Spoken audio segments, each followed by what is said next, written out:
उत्तर प्रदेश के जनपद मुरादाबाद से इस वक्त की बेहद दर्दनाक खबर सामने आई है, जहां रामपुर रोड स्थित होटल क्लर्क इन के सामने हुई भीषण आग की घटना ने एक परिवार की जिंदगी पूरी तरह से तबाह कर दी। कहते हैं हादसे कभी बताकर नहीं आते, और ऐसा ही एक हादसा उस वक्त हुआ जब बराबर के हॉल में चल रही बारात में की जा रही आतिशबाजी की चिंगारी सीधे मकान में जा गिरी और कुछ ही सेकंड में वहां सिलेंडर ने आग पकड़ ली। कुछ ही पलों में परी रेस्टोरेंट के ऊपर बने मकान में आग ने ऐसा कहर बरसाया कि सब कुछ जलकर राख हो गया।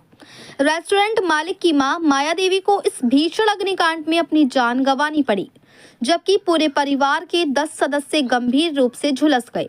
जिस परिवार के पास कभी अपनी पहचान, अपना कारोबार था, आज वही परिवार सड़क पर आ पहुंचा है और टीन शेड डालकर रहने को मजबूर है।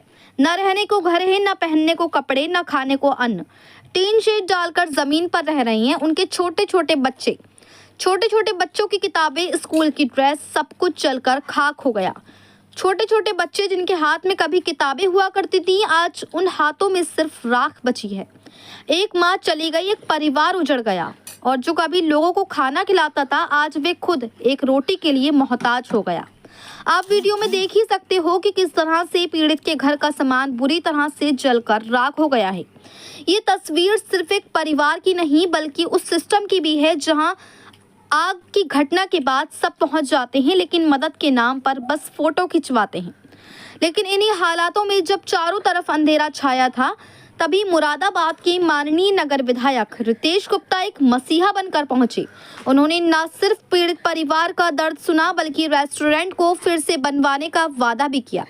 उनकी पहल से परिवार की उम्मीदों में एक नई रोशनी जगी है। ये माननीय नगर विधायक जी का एक सराहनीय कदम है, जो कि एक मसीहा बनकर पीड़ित परिवार की मदद के लिए आगे आए हैं और रेस्टोरेंट बनवाने का बीड़ा भी उठाया है, जिसमें काफी तेजी से होटल का निर्माण कार्य विधायक जी द्वारा शुरू भी करवा दिया गया है। नगर विधायक रितेश गुप्ता जी हमेशा से ही गरीबों की आवाज बनकर सामने आए हैं। पीड़ित परिवार ने मीडिया को जानकारी देते हुए बताया कि आज उनका सब कुछ जलकर खत्म हो गया, लेकिन सिर्फ माननीय नगर विधायक जी द्वारा सहयोग किया जा रहा है। वहीं प्रशासन के द्वारा भी आश्वस्त किया गया है कि जल्द से जल्द इसमें कार्रवाई की जाएगी, लेकिन अब तक प्रशासन की ओर से कुछ नहीं किया गया। वहीं पीड़ित ने इन सब का जिम्मेदार आतिशबाजी को ठहराया और कहा कि इस तरह से आए दिन यहाँ आतिशबाजी होती रहती है, जिससे क्षेत्रवासी भी बुरी तरह से परेशान हैं।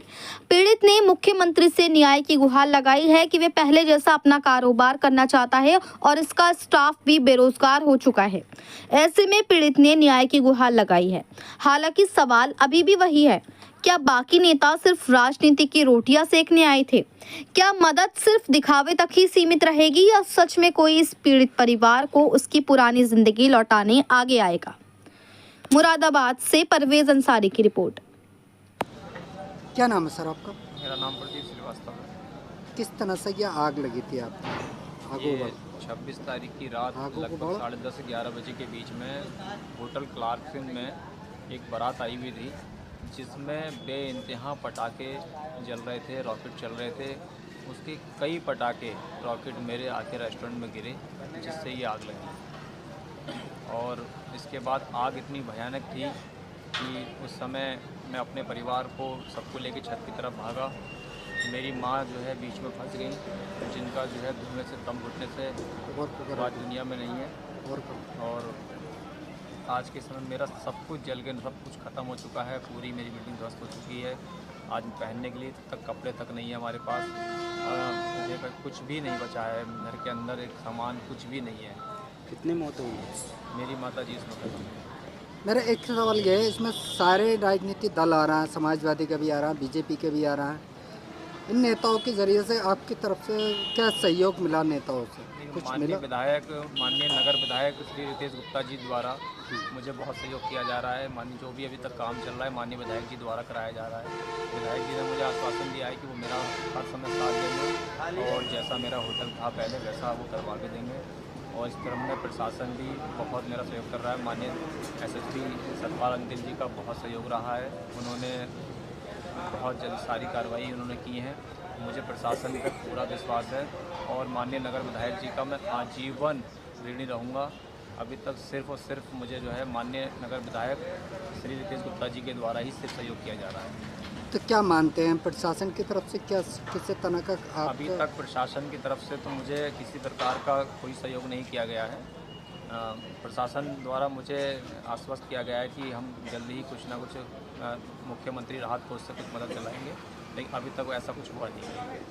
एक क्या- माननीय रितेश गुप्ता जी के द्वारा ये सहयोग किया जा रहा है, उन्हीं के द्वारा ये सब कुछ काम चल रहा है। क्या कहा उन्होंने विधायक जी ने? विधायक जी ने सहयोग करने का पूरा वादा किया है और अभी विधायक जी अपने स्तर से अपने बात से ही सब कुछ करवा रहे हैं। करवा रहा हूँ।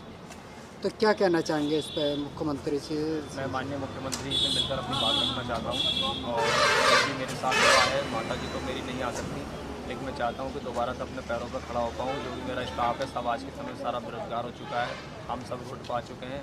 तो बस माननीय मुख्यमंत्री जी से बस हाथ जोड़ कर ये प्रार्थना है कि दोबारा से जैसा कुछ चल रहा था, सब मेरे स्टाफ का रोजगार चल रहा था, मेरे परिवार का पालन पोषण चल रहा था, इस तरीके से मुझे दोबारा से खड़ा होने में मेरी मदद करें। किस हिसाब से आप बुरी तरह टूट भी चुके हैं, किस तरह से मतलब कैसे आप अपना कैसे गुजर कर पाएंगे? अभी तो मैं रोड पे ही रह रहा हूँ, सामने ये टीन का बना हुआ है छोटा सा, इसमें बच्चों को लेकर रह रहा हूँ क्योंकि अंदर रहने की कोई ऐसी व्यवस्था है नहीं, पानी पीने का भी कोई ऐसी व्यवस्था नहीं है। बस जैसे भी जीवन कट रहा है, बहुत कुछ कठिन में कट रहा है। मैं समझता हूँ बच्चों के लिए दूध का और बिस्किट का इंतजाम भी बहुत मुश्किल से कर पा रहा हूँ। आपने कहा कि आपका काफ़ी सारा नुकसान हुआ पटाखों की वजह से, तो यहाँ बारात आती है तो सारे रात ऐसे होटल में बारात आती है, आए दिन इनके पटाखे छूटते रहते हैं। इनकी कोई पार्किंग की कोई प्रॉपर व्यवस्था है नहीं, रोड की ज़मीनों पर पार्किंग रहती है और जिस प्रकार से इनके आतिशबाजी हो रही है, इससे मेरे साथ तो हादसा हुआ है। आने वाले समय में ऐसे हादसे आपको और भी देखने को मिलते रहेंगे। कहीं ना कहीं स्थानीय लोग यहाँ परेशान हैं। ये स्थानीय लोग सभी यहाँ परेशान हैं, पूरा यहाँ का क्षेत्र परेशान रहता है, लेकिन क्योंकि बड़े लोग हैं इनके खिलाफ लोग बोलने से डरते हैं और सब कुछ रात के सुबह के 3 बजे तक, सुबह के 4 बजे तक, 6 बजे तक सुबह के इनके डीजे बजते रहते हैं। मतलब सब कुछ इन्होंने सारी सब कुछ उठाकर इन्होंने ताक पर रखा हुआ है। आपने शिकायत की इस चीज़ को लेकर? माननीय डीएम साहब से इस संबंध में मेरी बात हुई है, प्रशासन ने बहुत जल्दी इस पर कार्रवाई करने का मुझे आश्वासन दिया है। ठीक।